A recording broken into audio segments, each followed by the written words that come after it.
ఇటువంటి కంపెనీలు కానీ సంస్థలు అయితే ఐబీసీ అని పిలుస్తారు. అంటే ఇన్సాల్వెన్సీ కోడ్ అంటారు, bankruptcy code. So insolvency bankruptcy code పెట్టచ్చు అనమాట. అంటే కంపెనీలు దివాలా తీసినట్టుగా పెట్టేస్తారు. పెట్టేసినప్పుడు బ్యాంకులకి ఎన్పిఏ అంటారు, నాన్ పెర్ఫార్మింగ్ అసెట్స్. వీళ్ళు తీసుకున్న అప్పులు ఎగ్గొట్టడానికి కూడా చాలామంది చేసే పని ఏమంటే కావాలనే కంపెనీలు పెడతారు, లేకపోతే ఇట్లాంటి ఇండస్ట్రీలు పెడతారు, బ్యాంకుల్లో లోన్లు తీసుకుంటారు.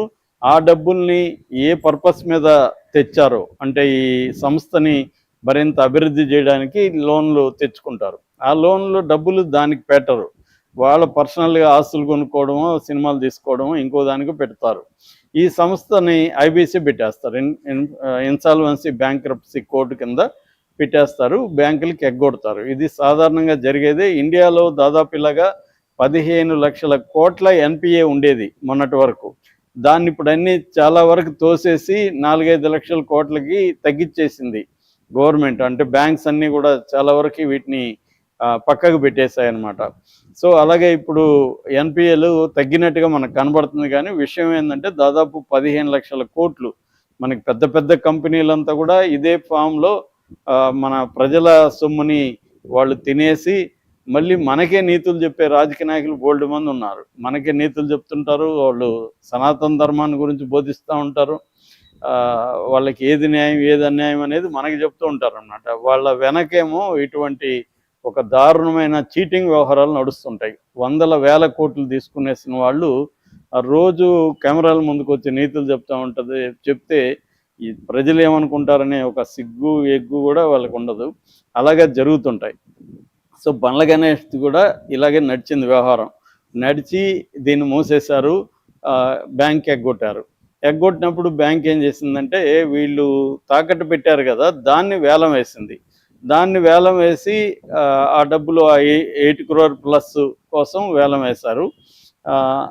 ఈ వేలం వేయడాన్ని వ్యతిరేకిస్తూ డెట్ రికవరీ ట్రిబ్యునల్ అంటారు, డిఆర్టీకి వీళ్ళు అప్పీల్ చేశారు.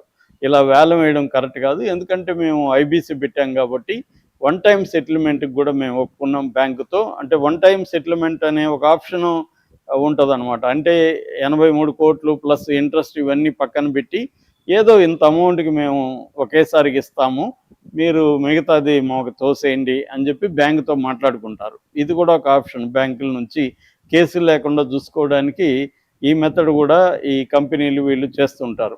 సో అలాగా గణేష్ వాళ్ళు కూడా అప్రోచ్ అయ్యారు బ్యాంక్ది. అదొక పక్క జరుగుతూ ఉంటే ఈ ప్రాపర్టీని వేలం వేయడానికి వాళ్ళకి రైట్ లేదు అని చెప్పింది. నిజానికి బ్యాంకుకి ఒక చట్టం ఉంటుంది, సర్ఫేసీ యాక్ట్ అంటారు. 2022లో ఇది వచ్చింది. సర్ఫేసీ యాక్ట్ అంటే అర్థం securitisation of financial assets and enforcement of security interest అనే ఒక యాక్ట్ అనమాట. దీని కింద ఏంటంటే కోర్టుల ఇంటర్వెన్షన్ లేకుండా బ్యాంకులే తమకు తాకట్టు పెట్టిన ఆస్తుల్ని వేలం వేసి దాని నుంచి రికవరీ తీసుకోవచ్చు. ఈ చట్టాన్ని బ్యాంకులకి, ఫైనాన్షియల్ ఇన్స్టిట్యూట్కి అనుకూలంగా ఉండే విధంగా సెంట్రల్ గవర్నమెంట్ తీసుకొచ్చింది. ఈ చట్టం కిందనే యూనియన్ బ్యాంక్ కూడా వీళ్ళ ఆస్తిని, షేక్పేటలో ఉండే వీళ్ళ ఆస్తిని వేలం వేసింది. ఈ వేలం కరెక్ట్ కాదని చెప్పి వీళ్ళు డిఆర్టీకి వెళ్ళారు, డెట్ రికవరీ ట్రిబ్యునల్కి వెళ్ళారు. డెట్ రికవరీ ట్రిబ్యునల్ గణేష్ వాళ్ళకి అనుకూలంగా తీర్పిచ్చి ఈ వేలంలో వచ్చిన డబ్బుని 6% ఇంట్రెస్ట్తో రిఫండ్ చేయమని బ్యాంకును ఆదేశించింది. దాంతో బ్యాంకు ఈ డిఆర్టీ తీర్పు మీద హైకోర్టులో పిటిషన్ వేసింది. డిఆర్టీ తీర్పు కరెక్ట్ కాదు అని. బ్యాంక్ ఆర్గ్యుమెంట్ ఏమంటే ఈ వేలం వేయడానికి బ్యాంకుకి సర్ఫేసీ చట్టం కింద హక్కు ఉంది, ఎందుకంటే అది ఈ ఫర్మ్ ఆస్తి కాదు, ఇండివిజువల్ ఆస్తి. ఫర్మ్ ఆస్తి అయితే వేలం వేయడానికి లేదు, ఎందుకంటే ఐబీసీ పెట్టారు కాబట్టి. ఇది ఇండివిజువల్ ఆస్తి కాబట్టి వేలం వేయచ్చు అనేది వీళ్ళ argument. High court justice Moushumi Bhattacharya, justice Gowdi Praveen Kumar వీళ్ళిద్దరు కూడా ద్విసభ్య ధర్మాసనం ఈ డిఆర్టీ ఇచ్చిన ఈ తీర్పుని కొట్టేసి బ్యాంకుకు అనుకూలంగా తీర్పిచ్చింది. ఆక్షన్ వేయడం కరెక్టే అని తీర్పిచ్చింది. దీంతో గణేష్ సుప్రీంకోర్టుకి వెళ్ళాడు. సుప్రీంకోర్టులో నిన్న గణేష్కి షాక్ తగిలింది. హైకోర్టు ఇచ్చిన తీర్పులో మేము ఇంటర్ఫియర్ కామని సుప్రీంకోర్టు తేల్చి చెప్పేసింది. అంటే హైకోర్టు తీర్పే ఇప్పటికి అమలవుతుంది. హైకోర్టు తీర్పు ఏముంది, వేలం వేయడం కరెక్టే అని ఉంది. కాబట్టి ఇప్పుడు దాదాపు 8 కోట్ల వరకు 8,51,00,000 మొత్తం 8,51,00,000 గణేష్కి లాస్ అని మనం చెప్పుకోవచ్చు. ఇది అంటే సుప్రీంకోర్టు కూడా వెళ్ళిపోయి చెప్పేసింది కాబట్టి ఇంకా బండ్ల గణేష్కి వేరే మార్గం లేదు, బ్యాంకుతోనే ఇంకా మాట్లాడుకోవాలన్న. సో బ్యాంక్ వాళ్ళు అయితే రికవరీ కోసం అది వేలం వేసి అమ్మేసుకున్నారు కూడా. సో ఆ రకంగా బండ్ల గణేష్కి నష్టం అయితే వచ్చింది. ఇక ఆయన వేరే లీగల్ రెమెడీస్ అయితే ఆయనకి లేవని మనం చెప్పుకోవచ్చు. సో మామూలుగా ఇలాంటివి చాలా దేశంలో జరుగుతుంటాయి, కానీ బండ్ల గణేష్ ఎందుకంటే ఆయన పబ్లిక్ ఫిగరు, మాట్లాడితే పబ్లిక్గా వచ్చి నీతులు చెప్తూ ఉంటాడు. ఈ మధ్య ప్రకాష్ రాజ్కి కూడా ఆయన పదే పదే బుద్ధి చెబుతూ ట్వీట్లు చేస్తున్నాడు. కానీ పర్సనల్ వ్యవహారాలు ఎలా ఉంటాయనేది ఇలాంటి కేసు చూస్తే మనకు తెలుస్తుంది. ఆయన గతంలో కూడా 2024లో గణేష్కి ఒంగోలు కోర్టు 1 year జైలు శిక్ష విధించింది. తర్వాత 95 లక్షల ఫైన్ కూడా వేసింది. అంతకుముందు కూడా చీటింగ్ కేసులు ఆయన మీద ఉన్నాయి. సో చాలామంది పబ్లిక్ ఫిగర్లు నీతులు చెప్పేవాళ్ళు కరెక్ట్గా మనం జాగ్రత్తగా గమనిస్తే వాళ్ళ వెనక ఇలాంటి అనేక కేసులు, అనేక వ్యవహారాలు మనకు కనిపిస్తాయి. బండ్ల గణేష్ వ్యవహారం కూడా లేటెస్ట్గా ఇదే ప్రూవ్ చేస్తుంది. బండ్ల గణేష్కు సుప్రీంకోర్టు ఒక పెద్ద షాక్ ఇచ్చిందని చెప్పుకోవచ్చు. బండ్ల గణేష్ మనకి ఎంత పాపులరో మనకు తెలుసు. ఆయన పదే పదే కాంట్రవర్సీ స్టేట్మెంట్లు ఇస్తూ ఎప్పుడు వార్తల్లో నిలిచి ఉండే వ్యక్తి. ఆయనకు ఇప్పుడు సుప్రీంకోర్టు పెద్ద షాక్ ఇచ్చిందన్న వార్త వైరల్ అవుతుంది. దీనివల్ల ఆయనకి కొన్ని కోట్లు అయితే నష్టం జరిగిందని కూడా చెప్తున్నారు. అసలు సుప్రీంకోర్టులో ఏం జరిగింది, అసలు కేసు ఏంటి, ఆయనకు బండ్ల గణేష్కు ఎంత నష్టం వచ్చింది, ఇప్పుడు బండ్ల గణేష్ ఏమన్నా చేయగలుగుతాడా ఈ విషయంలో, లేకపోతే నష్టాన్ని భరించాల్సిందేనా, అసలు ఏం జరిగింది అనే విషయాలను మనం చెప్పుకుందాం. సో బండ్ల గణేష్కి కోళ్ల ఫారాలు ఉన్నాయని మనందరికీ తెలుసు, ఆయన అనేక సార్లు చెప్తాడు కూడా. సో అలాగా ఆయనకి శ్రీ పరమేశ్వర పౌల్ట్రీ ఫార్మ్స్ అని ఒక సంస్థ ఉంది. ఆ సంస్థ తన పౌల్ట్రీని ఎక్స్టెండ్ చేయడానికి, నడుపుకోవడానికి యూనియన్ బ్యాంక్ ఆఫ్ ఇండియాలో అప్పు చేశాడు. 83,16,00,000 అప్పు చేశాడు. అప్పు చేసినప్పుడు తను, తన ఫాదర్ బండ్ల నాగేశ్వరరావు, బండ్ల గణేష్ బాబు, వీళ్ళిద్దరికీ షేక్పేటలో ఒక ఆస్తి ఉంది. ఆ ఆస్తి 8 కోట్ల ప్లస్ ఉందన్నమాట.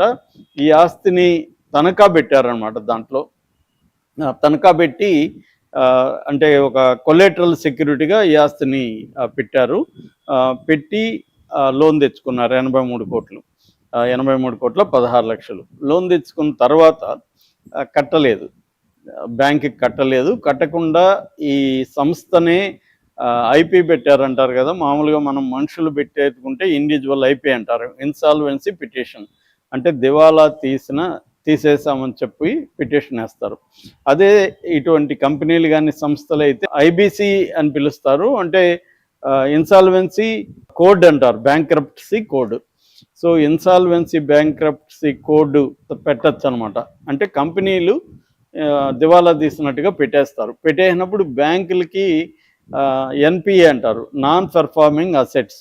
వీళ్ళు తీసుకున్న అప్పులు ఎగ్గొట్టడానికి కూడా చాలామంది చేసే పని ఏమంటే కావాలనే కంపెనీలు పెడతారు, లేకపోతే ఇట్లాంటి ఇండస్ట్రీలు పెడతారు, బ్యాంకుల్లో లోన్లు తీసుకుంటారు.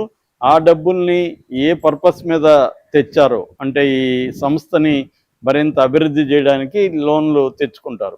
ఆ లోన్లు డబ్బులు దానికి పెట్టరు, వాళ్ళ పర్సనల్గా ఆస్తులు కొనుక్కోవడమో, సినిమాలు తీసుకోవడమో, ఇంకో దానికి పెడతారు. ఈ సంస్థని ఐబీసీ పెట్టేస్తారు, ఇన్సాల్వెన్సీ బ్యాంక్రప్టసీ కోడ్ కింద పెట్టేస్తారు, బ్యాంకులకి ఎగ్గొడతారు. ఇది సాధారణంగా జరిగేదే. ఇండియాలో దాదాపు ఇలాగా 15 లక్షల కోట్ల ఎన్పిఏ ఉండేది మొన్నటి వరకు. దాన్ని ఇప్పుడు అన్నీ చాలా వరకు తోసేసి 4-5 లక్షల కోట్లకి తగ్గించేసింది గవర్నమెంట్. అంటే బ్యాంక్స్ అన్నీ కూడా చాలా వరకు వీటిని పక్కకు పెట్టేశాయన్నమాట. సో అలాగే ఇప్పుడు ఎన్పిఏలు తగ్గినట్టుగా మనకు కనబడుతుంది. కానీ విషయం ఏంటంటే దాదాపు 15 లక్షల కోట్లు మనకి పెద్ద పెద్ద కంపెనీలంతా కూడా ఇదే ఫామ్లో మన ప్రజల సొమ్ముని వాళ్ళు తినేసి మళ్ళీ మనకే నీతులు చెప్పే రాజకీయ నాయకులు బోల్డ్ మంది ఉన్నారు. మనకే నీతులు చెప్తుంటారు, వాళ్ళు సనాతన ధర్మాన్ని గురించి బోధిస్తూ ఉంటారు. వాళ్ళకి ఏది న్యాయం ఏది అన్యాయం అనేది మనకి చెప్తూ ఉంటారు అన్నమాట. వాళ్ళ వెనకేమో ఇటువంటి ఒక దారుణమైన చీటింగ్ వ్యవహారాలు నడుస్తుంటాయి. వందల వేల కోట్లు తీసుకునేసిన వాళ్ళు రోజు కెమెరాల ముందుకు వచ్చి నీతులు చెప్తే ఈ ప్రజలు ఏమనుకుంటారనే ఒక సిగ్గు ఎగ్గు కూడా వాళ్ళకు ఉండదు. అలాగే జరుగుతుంటాయి. సో బండ్ల గణేష్ది కూడా ఇలాగే నడిచింది వ్యవహారం. నడిచి దీన్ని మూసేశారు, బ్యాంక్ ఎగ్గొట్టారు. ఎగ్గొట్టినప్పుడు బ్యాంక్ ఏం చేసిందంటే వీళ్ళు తాకట్టు పెట్టారు కదా, దాన్ని వేలం వేసింది. దాన్ని వేలం వేసి ఆ డబ్బులు 8 crore ప్లస్ కోసం వేలం వేశారు. ఈ వేలం వేయడాన్ని వ్యతిరేకిస్తూ డెట్ రికవరీ ట్రిబ్యునల్ అంటారు, డిఆర్టీకి వీళ్ళు అప్పీల్ చేశారు. ఇలా వేలం వేయడం కరెక్ట్ కాదు, ఎందుకంటే మేము ఐబీసీ పెట్టాం కాబట్టి వన్ టైం సెటిల్మెంట్కి కూడా మేము ఒప్పుకున్నాం బ్యాంకుతో. అంటే వన్ టైం సెటిల్మెంట్ అనే ఒక ఆప్షను ఉంటుంది అనమాట. అంటే 83 కోట్లు ప్లస్ ఇంట్రెస్ట్ ఇవన్నీ పక్కన పెట్టి ఏదో ఇంత అమౌంట్కి మేము ఒకేసారికి ఇస్తాము, మీరు మిగతాది మాకు తోసేయండి అని చెప్పి బ్యాంకుతో మాట్లాడుకుంటారు. ఇది కూడా ఒక ఆప్షన్, బ్యాంకుల నుంచి కేసులు లేకుండా చూసుకోవడానికి ఈ మెథడ్ కూడా ఈ కంపెనీలు వీళ్ళు చేస్తుంటారు. సో అలాగా గణేష్ వాళ్ళు కూడా అప్రోచ్ అయ్యారు బ్యాంక్ది. అదొక పక్క జరుగుతూ ఉంటే ఈ ప్రాపర్టీని వేలం వేయడానికి వాళ్ళకి రైట్ లేదు అని చెప్పింది. నిజానికి బ్యాంకుకి ఒక చట్టం ఉంటుంది, సర్ఫేసీ యాక్ట్ అంటారు. 2022లో ఇది వచ్చింది. సర్ఫేసీ యాక్ట్ అంటే అర్థం securitisation of financial assets and enforcement of security